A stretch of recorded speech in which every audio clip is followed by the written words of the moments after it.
So the topic that I'm going to be speaking about today, I'm going to keep it brief. We have quite a bit of time to do question and answer afterwards, so if you have any questions, please do stay for that part. The topic that I will be speaking about today is women's rights, but specifically about this debate of universality. And I should start with a disclaimer, because I do think that women's rights is an issue, a universal issue. It manifests differently in different parts of the world, east, west, different countries, different cities, affected by more than just our faith. Politics, economies, histories, all of these have a huge impact on the way that rights, specifically women's rights and human rights, present themselves in a society. But specifically, I would like to take on a popular topic in modern discourse about this concept of feminism and its role in women's rights movements, particularly in the Muslim world. And I'd like to say that it is my opinion that I don't think Western feminism is an appropriate basis from which Muslim women should be deriving their sources for women's rights. So bear with me as I make my claim and my argument. And before I actually dive into the topic, I thought it interesting to speak about the goal of this conference, or at least the framing of the conference. The framing of the conference, where we acknowledge that all of us are coming from different faith traditions, explicitly acknowledges that we don't automatically assume that all of us come from the same values and ethics necessarily. You know, many of the religions around the world do have the same values, but they manifest differently in terms of the books that we follow. But it is, in my opinion, that using faith traditions as a way for the basis to present and human rights and women's rights is the best way to make these rights sticky in communities and societies around the world. People value their religion, their faith traditions, more than almost anything else.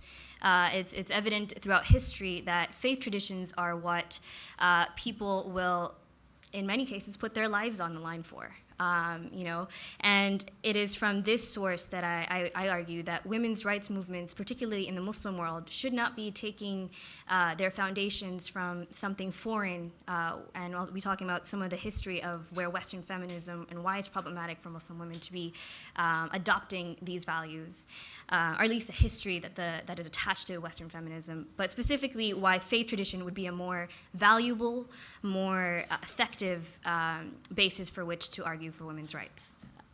And so to begin, so just a history of what I call colonial feminism. Western feminism, as many of you may know, comes from a particular painful history that is no stranger to elitism, classism, sexism, racism, and oppression. Western feminism, how I studied, I think that our moderator had actually mentioned that I attended Columbia University, but I attended the all-women's College of Columbia, Barnard College, which is one of the leading institutions in the United States about women's rights. And so I was thoroughly inducted in this history of Western feminism and women's rights movements. But I found my way to understanding that while women's rights is a crucial issue that all of us should be discussing in every part of the world, Western feminism isn't necessarily the most effective way to do so. In fact, it actually has a history that, particularly for Muslim women, can be damaging to any progress they have made. And the most credible example and the most, contemporary example would be to take a look at Malala Yousafzai. I'm sure that many of you guys may have heard her name. She was a victim of a Taliban attack, and she became the Western media's sweetheart and an advocate for female education around the world.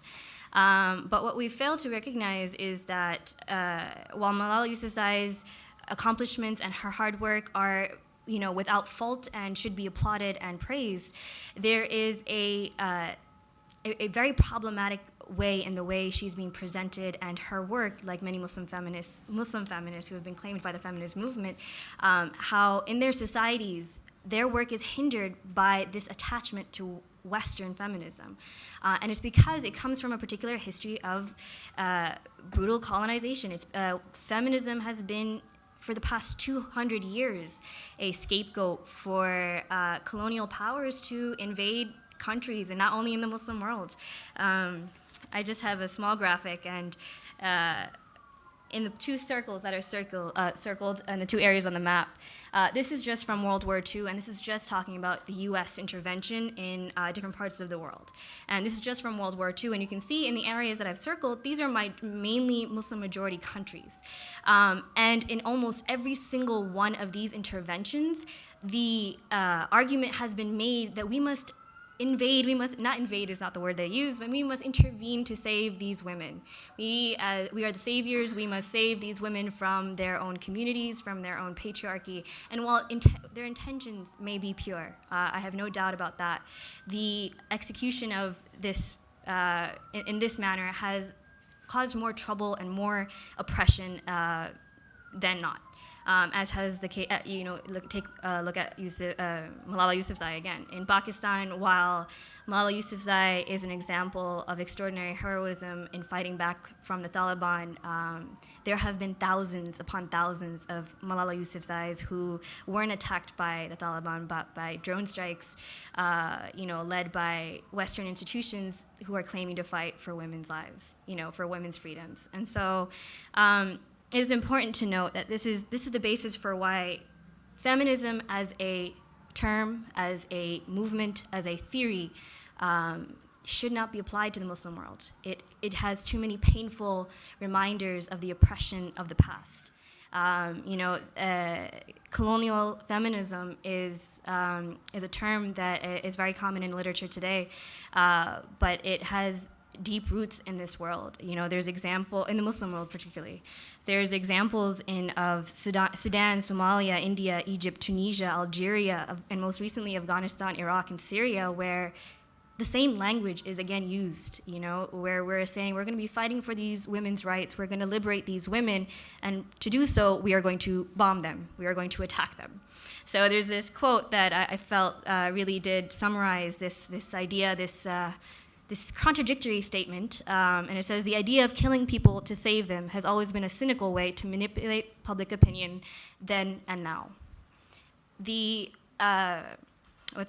discourse around women's rights has too often been conflated with feminism, and it is to the detriment of women everywhere.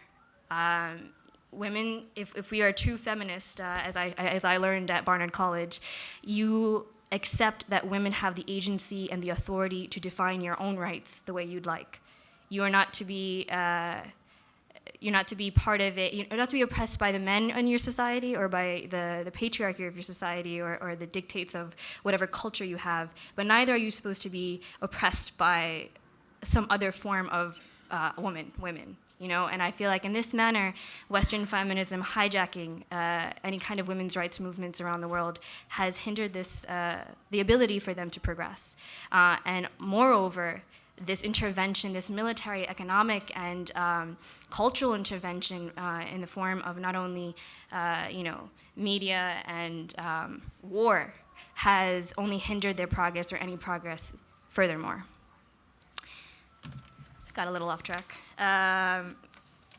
But again, I wanted to keep this brief. This is a topic of of great interest for myself, and it's something that I continue to study, and I think I will be studying for quite some time. But the point is that while Muslim women shouldn't be taking advice necessarily from Western feminists, or maybe not claiming to be a feminist because of this painful history, there is a very large gaping hole in terms of women's rights movements in the Muslim world, and there is a need for Muslim women to now take control of that discussion, take control of that discourse, and move forward and progress with that. And so.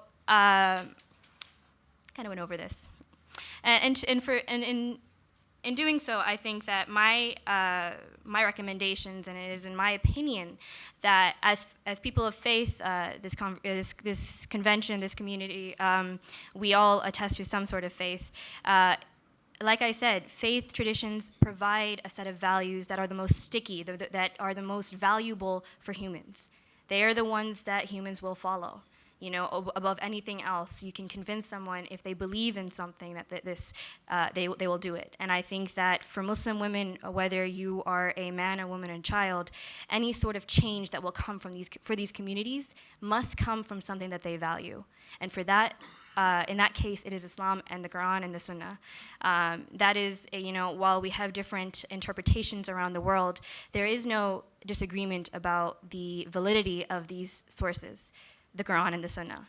And we must take steps back. And by we, I mean Muslim women. I welcome all of you, men included. But of course, Muslim women need to take their role in this, need to take the lead in this, and take on the mission of creating this movement for ourselves. If we want to call yourself a feminist, by all means. But the root of the word must, still hold true that we have the agency to define the movement for ourselves. We have the agency to define the movement for ourselves, and we have the authority to determine our own rights and not be told what our rights are or should be or need to be by anybody other than ourselves. And again, that's my presentation. So thank you.